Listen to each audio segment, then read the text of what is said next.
James Seadown is terrible, isn't he? Longtime fans of the Buccaneers will already be aware of this, but as we approach the halfway point of Season 2, he has unquestionably become the true antagonist of the show. This is never more clear than in Episode 6, Every Single Piece of My Heart, a truly stressful and resolutely somber episode that culminates with the untimely loss of a key character, right when it looked like the end was near. Putting Nan on the sidelines is the best move here. Although she is supposedly the main character, this is actually an ensemble, and it functions better when everyone shares the limelight. Additionally, we get to see Nan pout every week, so it won't harm to take an hour off. Nan and even Theo have very little to do here, except from a brief but crucial scene with Guy in which they both try to commit to one another. It's equally as good. However, we are overly optimistic. The story starts in Italy when Guy sees Lord Seadown at the market and quickly tells Ginny about him.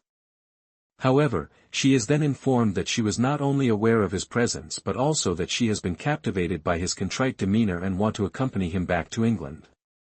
This originally irritated me since Seadown is so obviously awful that Ginny's character is undermined by even considering the possibility that she would believe him.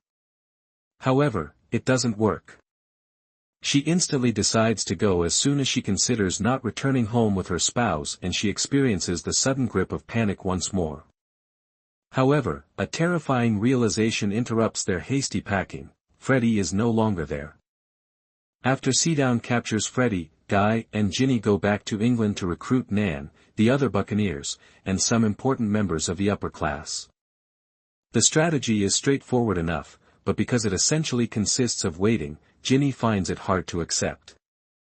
Although Ginny is still technically a fugitive, Nan and Theo can assist in getting her narrative and viewpoint into the media.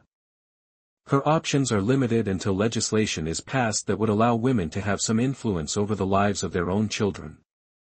Nan intends to attend the opera as a guest of honor in order to court the Home Secretary through Hector, who, it turns out, Lizzie didn't get married last week, and he's furious about it. If Lord Seadown weren't a few steps ahead, this would be a perfectly good plan. While Ginny is exposing herself to the media, James and Lady Brightlingsea are formulating their own scheme while he hides out at his Aunt Emily's house with his mother's help. James's appearance at the opera in the Buccaneers Season 2, episode May 6 seemed like a bold move, but it's not unusual for a narcissist like him who is trying to convince everyone that he has done nothing wrong. Lady Brightlingsea uses the occasion to manipulate Ginny until she rushes to the opera to question James about where Freddie is, at which time he puts on a dramatic performance in which he pretends to be being attacked. He certainly deserves it, although to be fair, he kind of is. All of this is a ruse to have Ginny arrested and placed under James's care so that he can handle her treatment.